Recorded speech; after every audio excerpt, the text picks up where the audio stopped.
Hello everyone, I am Sapna Thakur and welcome back to ABC academy. हम discuss कर रहे हैं जनवरी मंथ के current affairs and this is our last part for January. इस part का क्वेश्चन नंबर 1 है, recently which countries Yanomami territory has declared a medical emergency. किस देश के यानोमामी क्षेत्र ने चिकित्सा आपातकाल घोषित किया है?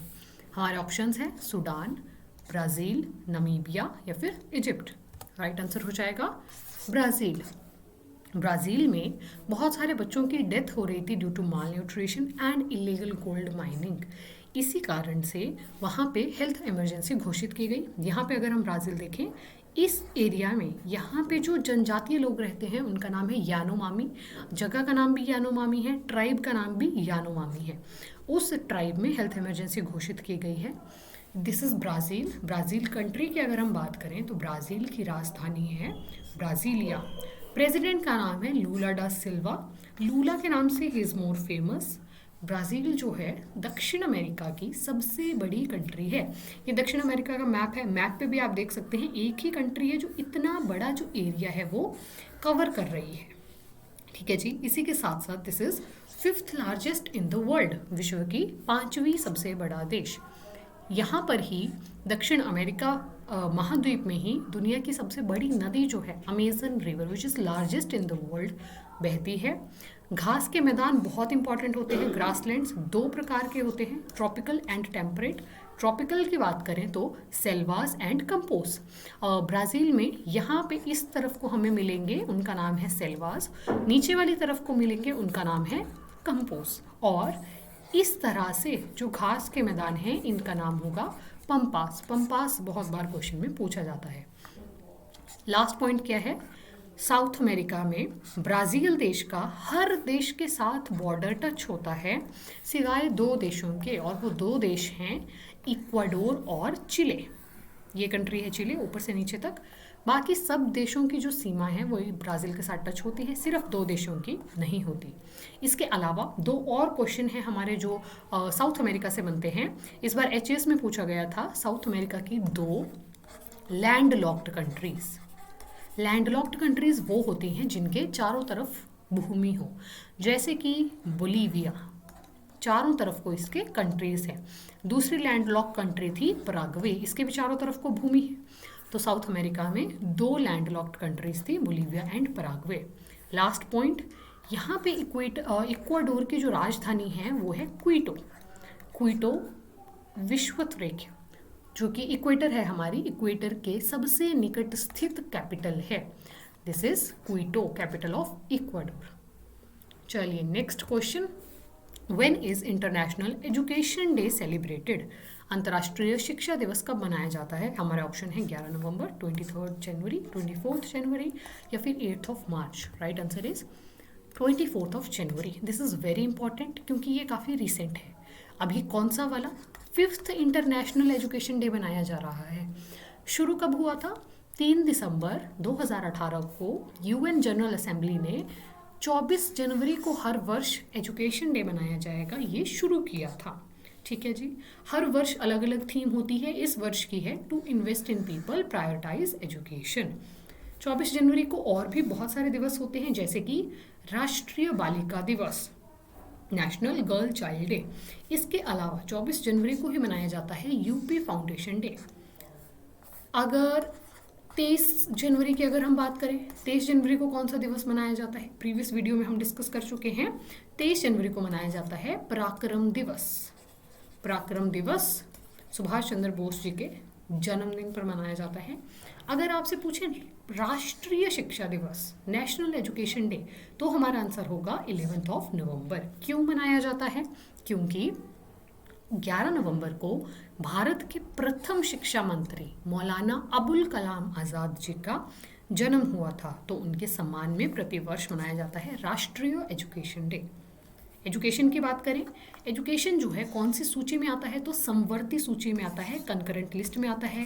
कंकरेंट लिस्ट, समवर्ती सूची हमने कौन से देश से ली है? तो हमने ली है ऑस्ट्रेलिया से।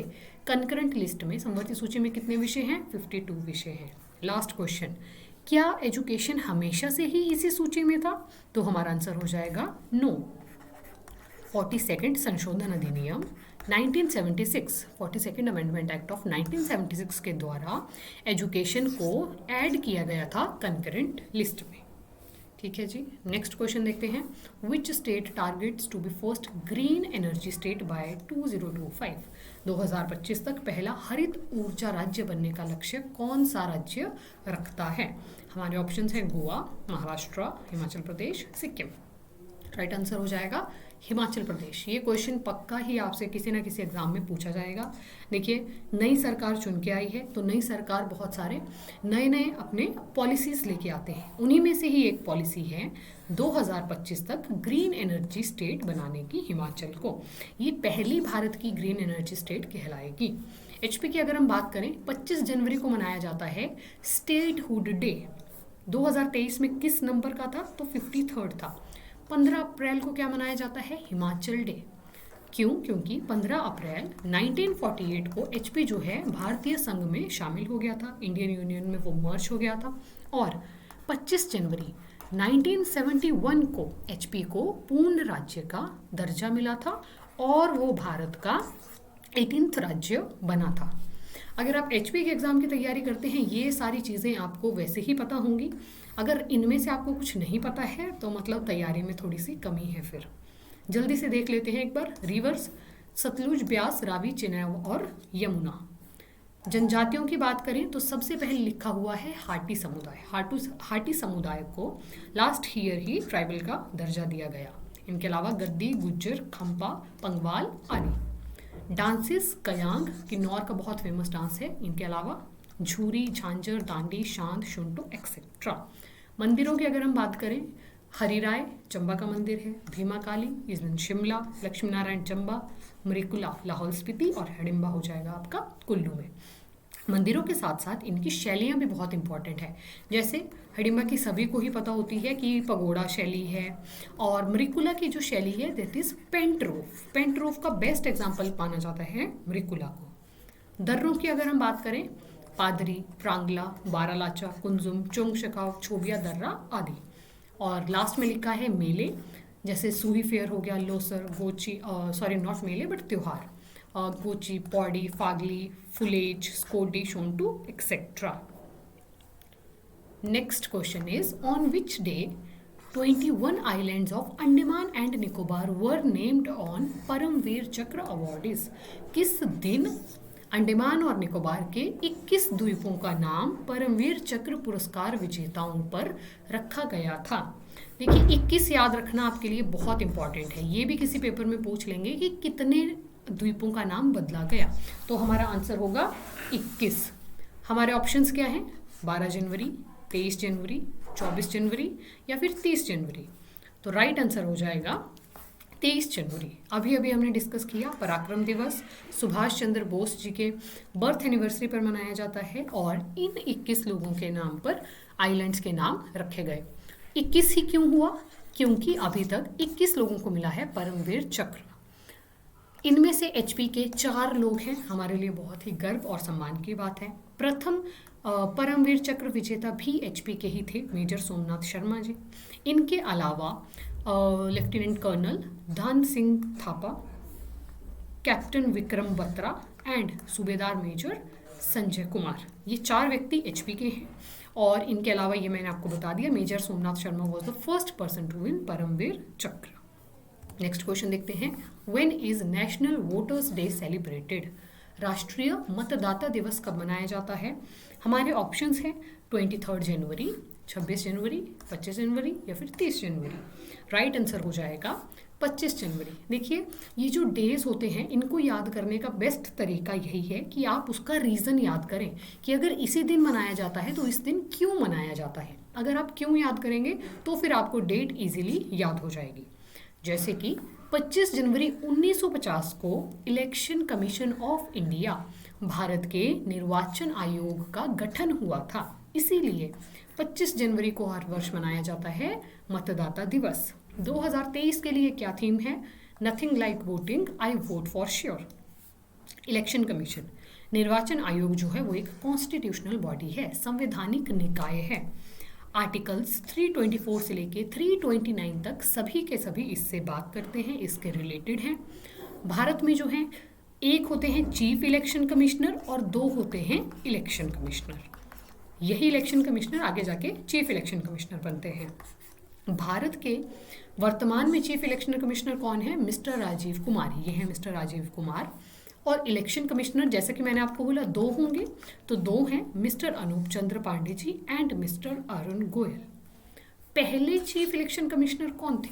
तो हमारा आंसर हो जाएगा मिस्टर सुकुमार सेन। जो इलेक्शन कमिश्नर हैं उनको राष्ट्रपति के द्वारा नियुक्त किया जाता है और उनका कार्यकाल कितना होता है? तो या तो 6 वर्ष या फिर 65 वर्ष। इसका मतलब है कि या तो 6, जैसे फॉर एग्जाम्पल अगर किसी व्यक्ति को 55 की एज में चीफ इलेक्शन कमिश्नर बना दिया तो वो कितने समय के लिए कार्य करेगा? 6 सालों के लिए वो कार्य करेगा। He will work for 6 years. अगर किसी व्यक्ति को 63 की उम्र में बनाया गया, मतलब जब वो चुने गए तो उनकी एज 63 थी, तो वो कितने समय के लिए कार्य करेंगे? सिर्फ बचे हुए 2 सालों के लिए, राइट? इस तरह से तो मतलब 65 में उनको रिटायर हो जाना है, like this. Next question, which national park of Kerala reported birth of 2 Nilgiri तहर? केरल के किस राष्ट्रीय उद्यान ने 2 नीलगिरी तहर के जन्म की सूचना दी?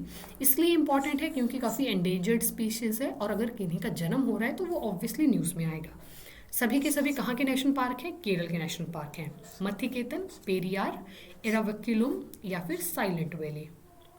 हमारा राइट आंसर हो जाएगा Eravikulam national park of Kerala. Kerala के इडुक्की जिले में ये स्थित है और ये है नीलगिरी तहर। और क्या बोला जाता है इसे? माउंटेन गोट भी बोला जाता है। किस लिए इंपॉर्टेंट है ये न्यूज़? इतनी इंपॉर्टेंट क्यों हो जाती है? क्योंकि विश्व की आधी जनसंख्या इसी नेशनल पार्क में पाई जाती है इसकी, इसीलिए। और ये क्वेश्चन आपको पता है टैट में भी पूछा गया था, वाइल्ड लाइफ प्रोटेक्शन एक्ट। अब देखिए इस पूरे पेज में बहुत सारी न्यूज़ हैं, अब यू नेवर नो कि कहाँ से क्या पूछ लेंगे। जैसे कि ये ईयर पूछा गया था इस बार कि वाइल्ड लाइफ प्रोटेक्शन एक्ट कब आया, किस वर्ष में आया। तो जैसे ये आपका टैट में पूछे जाने वाला क्वेश्चन है। शेड्यूल 1 में ये पूछ ले अगर नीलगिरी तहर कौन से शेड्यूल में है, ये फिर आपका बिल्कुल HS लेवल का क्वेश्चन बन जाता है। इवन पहले UPSC में से क्वेश्चन पूछे जाते थे लाइक दिस, ठीक है जी। तो वाइल्ड लाइफ प्रोटेक्शन एक्ट के शेड्यूल 1 में इसको डाला गया है। इसके साथ साथ ये तमिलनाडु का स्टेट एनिमल भी है। अभी इसी नेशनल पार्क की और इम्पॉर्टेंट बातें अगर हम देखें, प्रायद्वीपीय भारत की सबसे ऊंची चोटी, highest peak of peninsular India, Anamudi, इसी नेशनल पार्क में स्थित है। इसी के साथ आपको क्या पता चल रहा है और कि अन्नामुदी कौन से राज्य में है? तो हमारा आंसर हो जाएगा केरल। इसी नेशनल पार्क और इसके आसपास लगते हुए इलाकों में एक फूल भी पाया जाता है जिसका नाम है नीलकुरंजिनी। इसका साइंटिफिक नाम है स्ट्रॉबिलेंथिस कुंथियाना। ये मैं आपको क्यों बता रही हूँ करंट अफेयर्स में, क्योंकि ये तो नहीं पूछेंगे ना नॉर्मल एग्जाम में, बट आप लिंक देखिए। कुंथियाना इसके नाम में है, क्यों? क्योंकि साथ में एक साइलेंट वैली नेशनल पार्क है, वहाँ पे कुंथी रिवर फ्लो करती है। इसी रिवर के आधार पर इसका नाम रखा गया है स्ट्रॉबिलेंथियस कुंथियाना। ये क्यों स्पेशल हो जाता है? क्योंकि ये 12 वर्षों बाद खिलता है। This is the beautiful flower. और ये भी शेड्यूल 3 में शामिल किया गया वाइल्ड लाइफ प्रोटेक्शन एक्ट 1972 के। जो चीज़ें शेड्यूल 1 में होंगी वो एक्सट्रीमली प्रोटेक्टेड होंगी, जो 2 में होंगी वो उससे कम, जो 3 में होंगी वो उससे कम, like this. Next question, in which state Sangai festival is celebrated? Sangai उत्सव किस राज्य में मनाया जाता है? हमारा ऑप्शन है मणिपुर, नागालैंड, असम या फिर अरुणाचल प्रदेश। राइट आंसर हो जाएगा मणिपुर। देखिए फोटो में लिखा भी है मणिपुर संगाई फेस्टिवल नवंबर के महीने में ये मनाया जाता है। किसके ऊपर? संगाई जो है स्टेट एनिमल है मणिपुर का, मणिपुर में पाए जाने वाला दिस काइंड ऑफ डियर, हिरन का एक प्रकार है और ये मणिपुर में मिलता है। इसीलिए मणिपुर में ही केवुल लामजाओ नेशनल पार्क, भारत का only floating national park of India. Very very important question. Nagaland भी हमारे ऑप्शन में था। नागालैंड का क्या फेमस है? Hornbill festival. हॉर्नबिल वहाँ पे बर्ड है, उस बर्ड के आधार पर इसका नाम है हॉर्नबिल फेस्टिवल। असम में विश्व का नदी पर बना हुआ सबसे बड़ा द्वीप है, उस द्वीप का नाम है माजुली।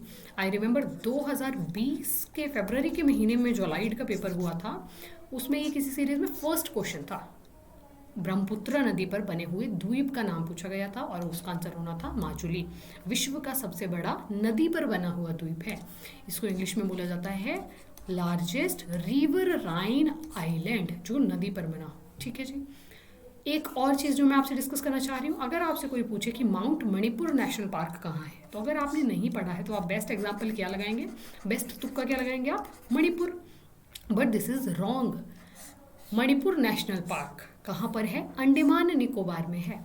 अंडमान निकोबार में एक नेशनल पार्क था जिसका नाम था माउंट हैरियट, इसका नाम बदल कर रख दिया गया है माउंट मणिपुर नेशनल पार्क। चलिए नेक्स्ट क्वेश्चन देखते हैं। Who is captain of ICC main T20 team of 2022? ICC के द्वारा एक बेस्ट जो उनको प्लेयर्स लगे उनकी टीम निकाली गई, तो उन टीम के कैप्टन पूछे गए हैं T20 के। हमारे ऑप्शन है विराट कोहली, हार्दिक पांड्या, जॉस बटलर या फिर Surya Kumar Yadav. Right answer is Jos Buttler.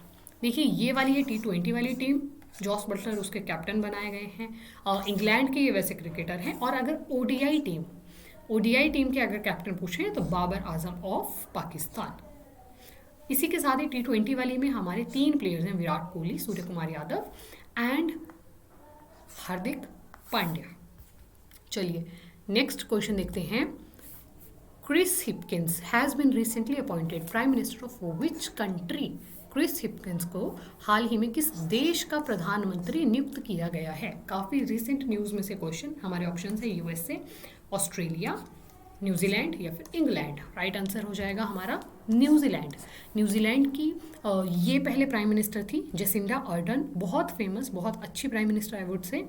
इन्होंने त्याग दे दिया, रिजाइन दे दिया अपने पोस्ट से और इनकी जगह क्रिस हिपकिंस को बनाया गया new prime minister. Chris Hipkins पहले क्या थे, वहाँ के एजुकेशन मिनिस्टर थे, अब वो बन गए हैं new PM of New Zealand.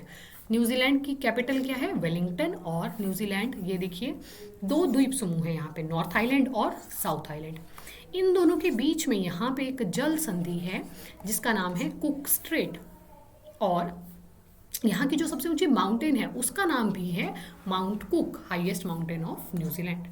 Tribe जनजाति पाई जाती है माओरी। और न्यूजीलैंड पहला देश था जिसने 1893 में ही महिलाओं को भी वोटिंग राइट्स दे दिए थे। Next and last question for this video is who has been appointed as president of Indian Olympic association? भारतीय ओलंपिक संघ के अध्यक्ष के रूप में किसे नियुक्त किया गया है? हमारे ऑप्शन है Mary com, PT Usha, Gagan Narang या फिर अजय एच पटेल।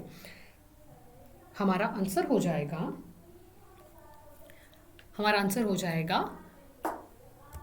पीटी उषा।